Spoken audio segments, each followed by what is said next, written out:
We had the structures to take in the science and to inform policy decisions. We had the Chief Medical Officers Advisory Group, we had SAGE, which some of the same people sat on, we had the subgroups on nosocomial infection testing, the two that I chaired. So we had all those structures. But the problem is that the science is not always definitive. So I'll just give you some specific examples that you've, I think, discussed in this committee already. We didn't know as much as we do now at the beginning about airborne transmission.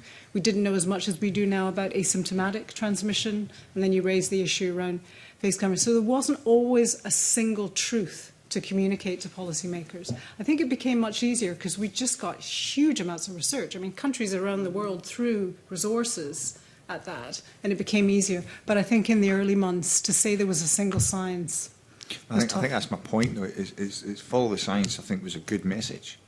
But then I don't think we communicated properly what follow the science meant, and that science would continually evolve. We didn't communicate that particular message out to the general public. So what they saw was, I need to do this, but now I need to do this. Whereas I think, what I'm trying to push at here is, should we have gone further than that and said, follow the science as it currently says, and it will evolve as we learn more about this virus. Probably was behaviourally trying to communicate uncertainty is very challenging. I think if you look at things like the COVID social study and the trust that was in Scotland for the communication, it was very high. It was higher than elsewhere in the UK. So it's never going to be perfect, but you're right. Communicating uncertainty is a very challenging thing, and whether it was perfect or not, I don't know. I don't know whether anybody else wants to. I completely agree. The science changed sometimes during TV interviews. I mean, literally during the interview, the science would change. So somebody would text me and say, there's been a study in pregnant women, the vaccine is safe, for example, as literal as that, while you're on TV.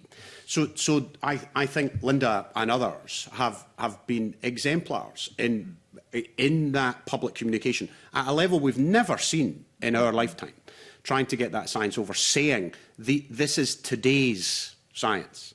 But we were literally moving. We were literally doing the science in real time. Normally, we would have medical journals and scientific journals that we could consider over a few months and then think about in giving that to the public 6 months from now. But we didn't. We didn't have that luxury. We had to do it in real time. And we tried. Whether you think we did that well enough or not is a different question. There is no criticism here whatsoever.